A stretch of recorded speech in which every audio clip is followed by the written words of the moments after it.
¿Quién es Ariel Helblum? Yo, a ver, si tengo que definirme, diría un ciudadano comprometido, apasionado y multifacético. Creo que todo lo que hago, todo lo que hice a lo largo del tiempo, le puse toda la garra, toda la pasión, porque así soy. Desde mi familia hasta mi trabajo y todas las cosas que tuve que hacer a lo largo de mi vida, que fueron muchas. Hoy uno dice Ariel Helblum y automáticamente lo relaciona con el Centro Vicental. Es así, digamos, tu ubicación en la comunidad. Y si yo te pregunto quién era Simón Wiesenthal. Simón Wiesenthal fue un sobreviviente del Holocausto, un arquitecto que tenía una enorme familia de más de 90 miembros y que al concluir la guerra y después de haber pasado por 7 campos de concentración, sobrevivir con tuberculosis y 46 kilos, entendió que la sociedad que venía después no necesitaba que él construya casas. Él necesitaba construir una mejor sociedad. Y para eso dedicó el resto de su vida hasta el año 2005 a ayudar a encontrar todos los datos necesarios para poder llevar adelante, poder llevar a la justicia más de 1.100 criminales nazis y sus gustosos aliados. Y ahí es donde, de alguna manera, lo que se construye es el Centro Vicental. ¿Y qué es el Centro Vicental? En el año 1977, un grupo norteamericano se acerca a Wiesenthal para proponerle que en algún momento él no va a estar y alguien tiene que continuar su tarea. Wiesenthal es muy claro en este aspecto, sosteniendo de que su tarea no se terminaba en la búsqueda y llevar a la justicia a los criminales, sino que él quería una institución como la que no existió en la década del 30 para impedir que gente como los nazis, racistas, xenófobos, discriminadores, antisemitas, llegue al poder. O sea que hay que denunciar esos fenómenos desde antes. Que lo que él pide es que la institución que a él lo continúe sea una institución activa no solamente en el tema antisemitismo, sino que cada vez que estos fenómenos estén presentes, hacerlo ver. La gente no lo sabe, pero por ejemplo Wiesenthal fue quien denunció el genocidio de Ruanda ante las Naciones Unidas, teniendo más de 90 años. Y esta es nuestra tarea y es la que nosotros llevamos adelante. Por supuesto, los norteamericanos aceptaron y a partir de ahí nace el centro en Los Ángeles. ¿Y cuáles son los objetivos del centro? Estos mismos, es decir, confrontar, tomar las lecciones del Holocausto, pero para aplicarlas a la lucha contra el racismo, la xenofobia, la discriminación, el antisemitismo y muy claramente desde los atentados aquí en la Argentina y en Panamá y los de 2001 en Estados Unidos, el terrorismo. Cuando se habla del Centro Wiesenthal o cuando se habla de Simón Wiesenthal, se habla del cazador de nazis. Pero desde la parte humana, ¿cómo construyó su familia? ¿Cómo se constituía? Bueno, sobrevivieron solamente él y su mujer. Tuvo una hija a la cual le costó mucho convivir dentro de esa situación de exposición de su padre y hizo alía en su momento. Y su hija, por supuesto, hoy tiene una familia que continúa. En Israel. En Israel, sí. Simón Wiesenthal es reconocido mundialmente como cazador de nazis, ¿no? Eso, cada vez que aparece en una crónica la palabra Simón Wiesenthal, el nombre Simón Wiesenthal, al lado, cazador de nazis. Hoy, ¿cómo se los caza a los nazis? En realidad, lo que siempre hizo fue la situación de que, se le decía cazador porque en ningún momento quiso que la ancianidad implique impunidad, es decir, que vayan a rendir cuentas en el momento que sea. nuestra posición es la misma, es decir, buscar a la gente que se incluye dentro de este fenómeno de intolerancia y por supuesto que tengan que rendir cuentas ante sus sociedades y ante las nuestras y aquellas en las que no estamos, pero que mundialmente hay que denunciarlos. Uh-huh. Hay una frase muy conocida de Wiesenthal que dice: lo que empieza con los judíos nunca termina con los judíos. ¿Qué sentido le das? Es muy clara y concreta. Él sostenía que somos el canario en la mina. Es decir, para aquella gente joven que hoy no lo sabe, cuando existían minas de carbón, hay presente un gas llamado grisú, en el cual la aspiración de ese gas provoca la muerte. Entonces, los mineros llevaban canarios en jaulas y si los canarios fallecían, había que irse porque estaba la presencia del gas. El doctor Samuels, que es uno de mis superiores y es quien me puso en el cargo, director de Relaciones Internacionales y quien tiene a cargo la Oficina de Europa, lo define fantásticamente. Dice que la presencia de antisemitismo es como el mercurio del termómetro. Cuando la situación está normal, está fría, hay presencia, pero digamos, no es tan visible, pero que siempre está latente y que cuando empieza a caldearse las situaciones, el antisemitismo crece inmediatamente. Es decir, se expande como junto con la temperatura. ¿Ves un crecimiento del antisemitismo a nivel mundial? Sí. Sí. Sí. Sin ningún tipo de duda. ¿Y en Latinoamérica? Sí. Latinoamérica tiene sus particularidades.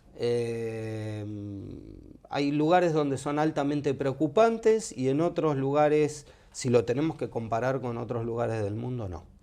Es decir, yo creo que hoy en Argentina tenemos una situación de lucha contra el antisemitismo muy presente, sí. Pero Chile me preocupa infinitamente. ¿Chile es el país con mayor antisemitismo de Latinoamérica? Creo que hoy por lo menos es el más preocupante. Yo no sé si hay un antisemitismetómetro por sí, inventarla, sí. Pero sí donde hay preocupación, porque se juntan muchísimos factores que ayudan al crecimiento. La presencia de una dirigencia palestina, no te estoy hablando de que es la comunidad palestina más grande fuera del mundo árabe, sino que su dirigencia está muy radicalizada desde 2014, está importando un discurso que no pertenece a la región, tiene un discurso más alineado con Hamás que con autoridad palestina o con lo que tiene que ser en otro país donde no hay que importar conflictos, la presencia de una ultraizquierda cercana al gobierno, aliada con estos criterios. ¿Esto tiene que ver con lo que sucedió con el embajador? Totalmente. Que no se le entregó las credenciales, para dejarlo claro, ¿qué es lo que pasó? Yo entiendo que fue una imprudencia por parte del presidente, donde creo que en algunas cosas sigue confundiendo su rol y sigue comportándose como un presidente de un o un militante. Sí, como el presidente de un centro de estudiantes. Y a su público le dedicó un gesto. En términos futbolísticos, pues es que siempre hablo de fútbol y me gusta mucho el fútbol, fue una tribuneada, es decir, jugársela, mostrársela a su... Y fue una enorme imprudencia. ¿Notás tribuneadas acá en la Argentina? En todos lados. ¿Utilizando tu término? En todos lados las hay. A veces se ven o se escuchan términos de legisladores, de políticos que hablan para la tribuna. Sí, pero la diferencia es que tenemos una fuerza que, como para poder reaccionar frente a esas situaciones, y creo que cada vez hay más fuerza, justificada desde lo jurídico inclusive, que impide que eso sea cada vez más marginal. Digamos. Tu tarea te hizo y te hace recorrer muchos países del mundo, asistir a congresos ¿Hay algún país en el mundo? Es una pregunta que siempre me hago y desde mi tarea periodística me gusta saberlo. ¿Hay algún país en el mundo que tenga una comunidad judía tan fuerte en la organización como la Argentina? Creo que no hay dos iguales, no hay dos comunidades iguales. Pero acá hablamos AMIA, DAIA, OSA, el Centro BIS, es decir, el Congreso, digamos, hay muchas organizaciones que responden de alguna manera a la comunidad judía argentina o representan a la comunidad judía, que yo no la veo así de fuerte. Lo que pasa es que nosotros sufrimos 2 atentados y la búsqueda de justicia todavía persigue, digamos, todavía continúa. Y nos obligó a estar mucho más en el candelero que en otros lugares y que la opinión sea más escuchada. Es decir, la historia nos puso en otro lugar. ¿Trabajan en conjunto con la AMIA, DAIA y la OSA? Con la OSA en lo que se pueda. A ver, yo soy una persona de trabajo en equipo. Históricamente lo he sido y sigo siéndolo y siempre estoy dispuesto. No siempre desde el otro lugar uno lo entiende. Con AMIA históricamente el centro ha trabajado en conjunto y ha hecho enormes proyectos en conjunto. Con la DAIA depende cuál sea la presidencia o la directiva, la comisión directiva en cada uno de los momentos. ¿Te ha tocado comisiones que no han trabajado como, digamos, en forma fluida? Sí. Nos ha tocado algunas, inclusive algunas que no han querido trabajar con nosotros. Nosotros siempre estamos dispuestos a hacerlo. Con la actual trabajamos muy cercanamente, tenemos muy buen diálogo. Porque, digamos, uno desde afuera tendría que ver que son 2 instituciones que trabajan desde lo político. Sí, yo quiero dejar claro algo que es importante para esto. Digamos, hay gente que entiende de que, bueno, al fin y al cabo es la misma función y yo quiero dejar esto muy aclarado. La DAIA es la representación política de la comunidad judía en la Argentina y es la única que lleva adelante la voz. Desde nosotros somos un organismo no gubernamental judío internacional. No representamos a ninguna comunidad judía, sino que somos un organismo de derechos humanos de la misma forma que puede ser no sé, Greenpeace, Amnesty International o Médicos Sin Fronteras, pero judíos, y nuestra oficina en Buenos Aires se ocupa de toda América Latina. Y no pretendemos llevar la representación de nadie, pero nuestra voz tiene que ser escuchada. Trabajan en el aspecto educativo. Este año capacitaron a jueces y fiscales de Ciudad de Buenos Aires, Córdoba y Chaco, si no me equivoco. Exactamente. Ya supongo que hablaremos, tendrás el tema de la definición, sí, seguro. Pero la adopción de la definición de antisemitismo es un elemento jurídico que ha cambiado la lucha contra el antisemitismo. Y entendemos que el paso siguiente a adoptarla implica que aquellas personas que tienen que estar todos los días a cargo de ver cómo llevar adelante esa tarea, tienen que entender de qué se trata. Entonces, lo hemos hecho con jueces y fiscales en la Ciudad de Buenos Aires, con los jueces federales de Córdoba en forma presencial, y hemos hecho una extraordinaria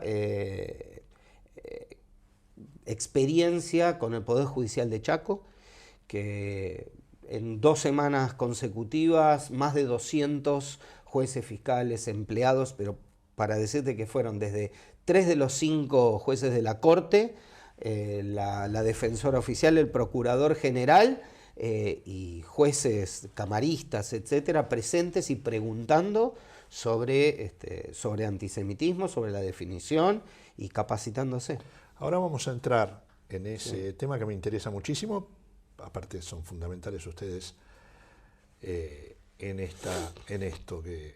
Pero también en el área judicial se consiguieron 2 condenas, una en Entre Ríos y una en Córdoba, apelando a la definición de antisemitismo. 3, una en la capital también. Una en la capital. Bueno, contanos un poco cómo fue eso. Bueno, creo que ese es el resultado del trabajo que venimos haciendo ya desde junio del 2020. Es decir, la definición de antisemitismo es un elemento que es una... para decirlo, es un instrumento jurídico que un organismo internacional, no una institución judía, que es la Alianza Internacional para el Recuerdo del Holocausto, del cual hoy 35 países, todas democracias, se reúnen y emiten consejos o trabajos o estudios. Y en el año 2016 adopta una definición práctica, una definición de trabajo de antisemitismo, con 11 ejemplos claros y concretos de, miren, a nuestro modo de ver, en estos casos se dan situaciones antisemitas. Argentina adopta esta definición a través de una resolución del Ministerio de Relaciones Exteriores en junio de 2020. Desde ese entonces en adelante, la resolución tiene 2 artículos. El primero es adóptase para el ámbito nacional.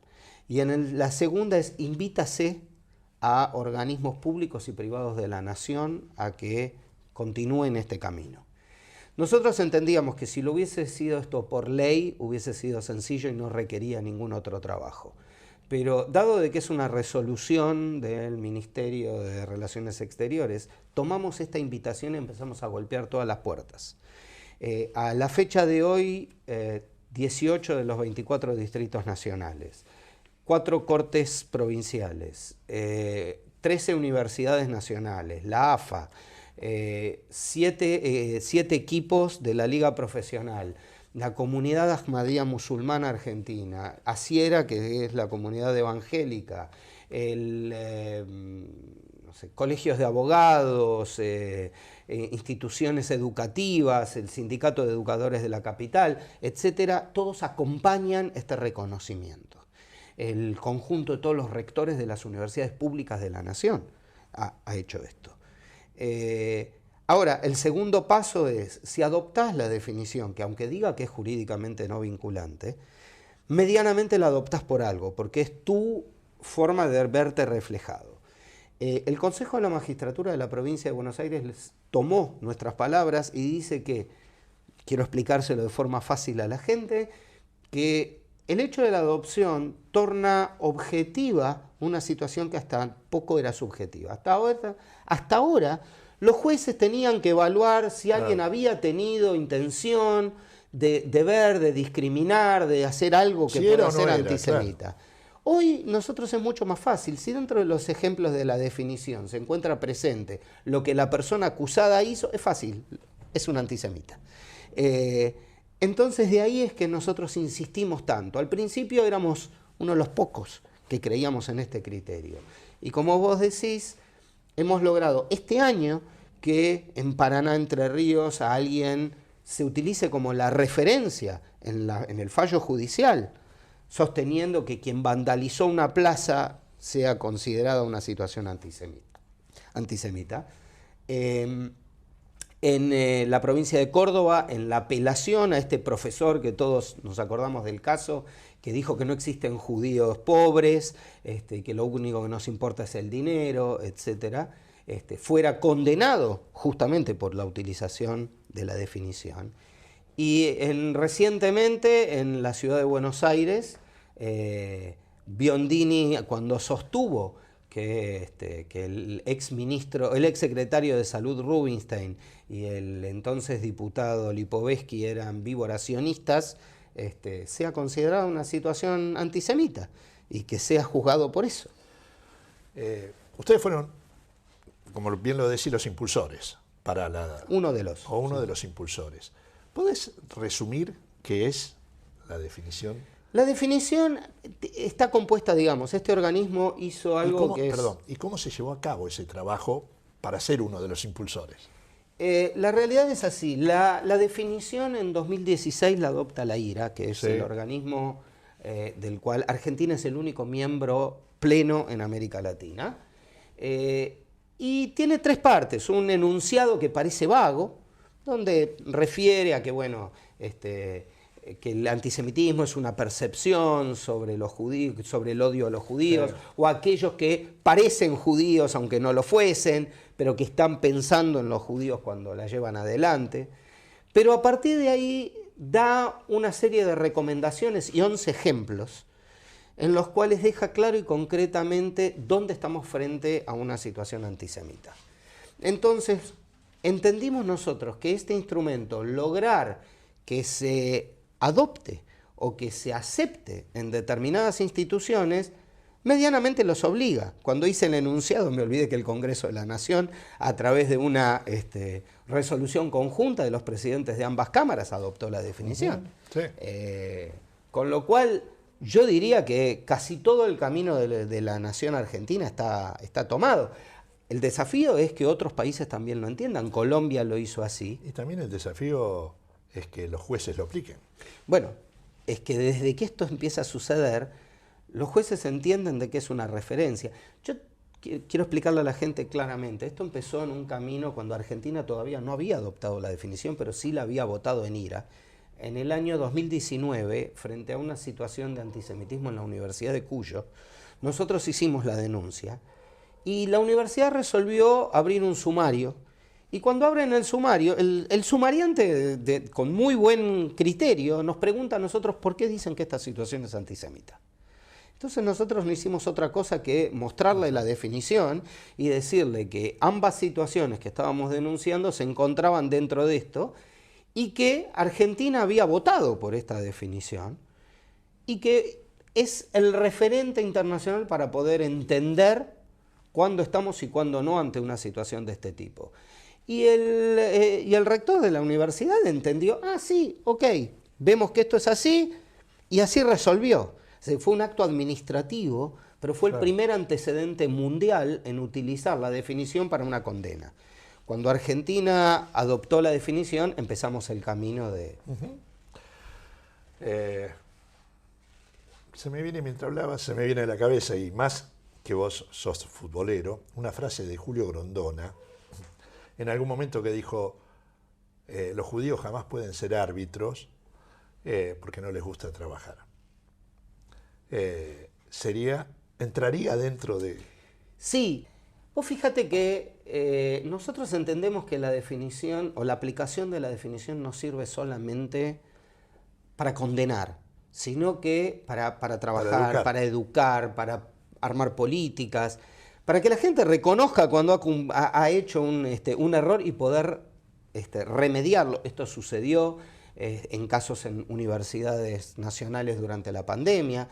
Y en el caso de Grondona fue el puntapié, y aquí voy a volver a vos que sos hincha de Chacarita, fue el puntapié que permitió que el centro empiece a trabajar con la AFA para poder crear la medida que los árbitros tienen la capacidad de suspender los partidos cuando oyen cánticos antisemitas, racistas, xenófobos. Y este fue el puntapié inicial aquí en la Argentina con la AFA y el Centro Bicental, que luego fue llevado a la FIFA y hoy está globalizado. Estás trabajando mucho con los clubes de fútbol, ¿no? Sí. Talleres, ahora Estudiantes de La Plata, Sí. Y ahí, bueno, la AFA. Sí. ¿Qué otros clubes? Bueno, yo creo que, y esto viene al caso porque en estos días la gente va a saber que, así como el primero en recibir un premio fue Talleres el año pasado, River lo va a recibir en estos días. Sí.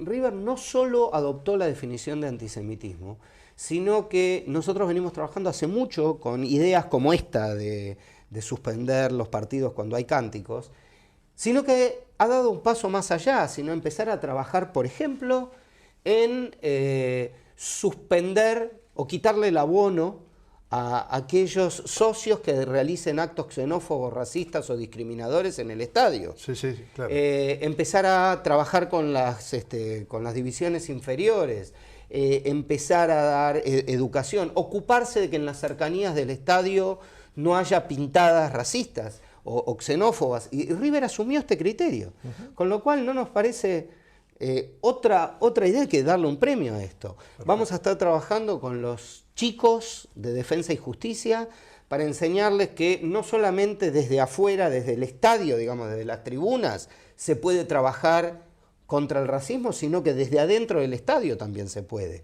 Entonces, enseñarle a los chicos de las inferiores. El ataque a Israel también implica ser parte de la definición de...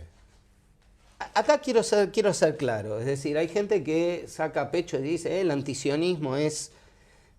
Hay un caso concreto al que se refiere la definición, que es el hecho de decir que, digamos, la sola existencia del Estado de Israel es un empeño racista y que es colonialista y todo esto que viene con ello. Es decir, cualquier crítica hacia Israel no es antisemitismo, pero aquella que implique su destrucción, su deslegitimación, o el doble estándar, o cuestiones que tengan que ver con quitarle el mismo derecho, que el mismo ejemplo trasladado a otro lado, no recibe condena, entonces, digamos, aquí sí la definición permite trabajar sobre eso. ¿En qué consiste los 11 puntos? Volviendo al deporte, ¿no? Sí. Contra el racismo, la discriminación y la xenofobia en el deporte. Mirá, son ideas que el centro vino trabajando juntas, las oficinas latinoamericana y la europea, porque los norteamericanos no entraban mucho en el tema del fútbol y después se generalizó con el deporte, en las cuales son ideas para poder, prácticas para que los jugadores, los equipos, los cuerpos técnicos puedan trabajar en contra de estos fenómenos. Bueno, algunas Argentina las tiene por ley, el hecho de que no se puede prohibir que algunas personas vayan, otras no, por cuestiones de discriminación a un estadio, que los clubes empiecen a revisar sus políticas de contratación, por ejemplo, es decir, si sus proveedores, haces discriminación entre sus proveedores, si haces discriminación con los socios, si haces discriminación... Claro. Con tus jugadores, con tus empleados, si por ejemplo el tema de en la cercanía de los estadios, hacer cosas, y por último cosas buenas como entregar un premio. Obviamente. ¿Qué significó para vos que se inaugure la plazoleta Simón Wiesenthal en Parque Patricio frente a la Casa de Gobierno de la ciudad? Un inmenso orgullo. Decíamos al principio, para nosotros es un orgullo llevar el legado de este prócer de la humanidad, un prócer contemporáneo de la humanidad, y que la ciudad de Buenos Aires lo reconozca de tal manera, porque en la razón, digamos, salió por unanimidad en una doble votación. Es decir, los espacios públicos en la ciudad de Buenos Aires requieren una doble vuelta, más una audiencia pública. Hubo amplio consenso en que es una figura referente de los derechos humanos de la posguerra, y que sea reconocido en un lugar que hoy la ciudad de Buenos Aires está reconociendo digamos que es un lugar que florece como Parque Patricios, que está hermoso. Y la ciudad de Buenos Aires reconocida a nivel mundial. Exactamente. A ver, hay 3 ciudades en el mundo que tienen esto: París, Viena y Buenos Aires. Te hago una a nivel personal. Sí. Te voy a llenar un poco de orgullo.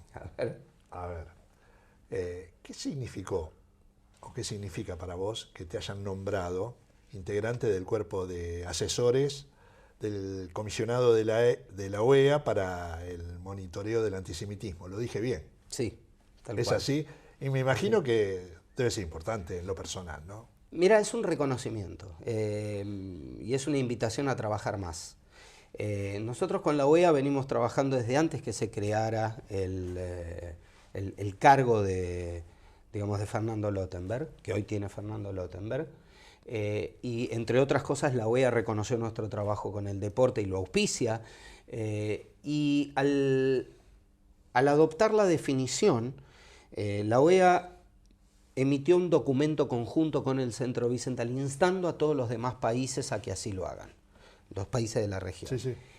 Colombia fue el primero que adopta la definición, digamos, contestando a este llamado, y con eso sean 4 los países de la región. No quiero, digamos, anticipar, pero hay 2 o 3 que estamos trabajando en este momento en base a este llamado para que se unan. Para nosotros es riquísimo y bueno, es un reconocimiento a esa tarea. La OEA sabe que en estos momentos uno de los desafíos más grandes que tenemos, estamos elaborando un manual sobre la aplicación de la definición de antisemitismo para oficiales públicos de todo el continente. Es decir, mostrar en casos concretos en todo el continente de cómo, no sé, un empleado de tribunales le llega un caso y puede mirar el manual y decir, mira, en este caso entra dentro de la definición. O llevarle a una persona que decimos, mira, acabas de hacer no sos un antisemita, pero llevaste a cabo un acto antisemita, y aprendelo porque esto está acá, y pueda ver de qué manera revierte, de qué manera puede mejorar su situación, de qué manera puede repararla, que es importante. Estamos en los comienzos, en el calendario judío del 5783. ¿Qué esperas para este año? Bueno, a ver, en la práctica lo que quiero es, digamos, poder lograr mayores resultados positivos con este trabajo. Me encantaría que en la Argentina las 6 provincias que faltan lo adopten. Solo 6. Faltan solo 6. Que otras provincias quieran trabajar con los poderes judiciales para que... Me imagino que están trabajando en eso. Sí, digamos. Con algunas provincias es como que es un diálogo de sordos, con otras es muy probable que en poco tiempo esto salga. Poder hacerlo en otros países, poder ayudar mucho a la gente en otros países como Chile, como antes habíamos dicho, donde se está haciendo un buen trabajo. Y bueno, que en nuestra región podamos, para decirlo sencillo, estar más felices de lograr estos éxitos, de tener que reaccionar frente a situaciones antisemitas. Obvio. La última. La pregunta es, la voy a hacer parecida pero distinta a la que hacemos habitualmente. Y te voy a preguntar a vos, si en lugar de estar yo acá sentado estaría Simón Wiesenthal. ¿Qué le dirías? Bueno, por supuesto trataría de tener la mayor cantidad de charla con él, de poder sacar la mayor cantidad de experiencia. A ver, yo aprendo, cuando yo asumí el cargo él ya había fallecido. Si bien yo fui voluntario del centro desde su creación. Pero te aseguro que esta pregunta habitual que vos haces sí. de 3 personas a la Exactamente. Por supuesto que uno iba a ser él. Y los otros 2, ya que está, le agregamos. Mira, desde el punto de vista de mí, yo creo que hay 3 planos en los cuales aprovecharía el hecho de poder charlar con 3 personas que hoy no están. Uno desde el punto de vista de mi pertenencia a la comunidad judía y mi trabajo, que sería con Simón Wiesenthal. Desde lo que es mi concepción y desde mi historia como argentino, sabes que soy un apasionado por la historia, sin duda elegiría a Manuel Belgrano. Ajá, mira.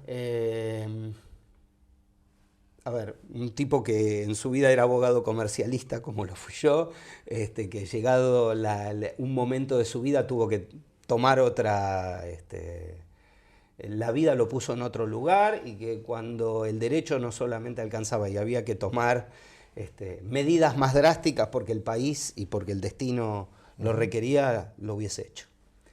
Y por supuesto me guardo una desde lo personal, que es mi Zeide.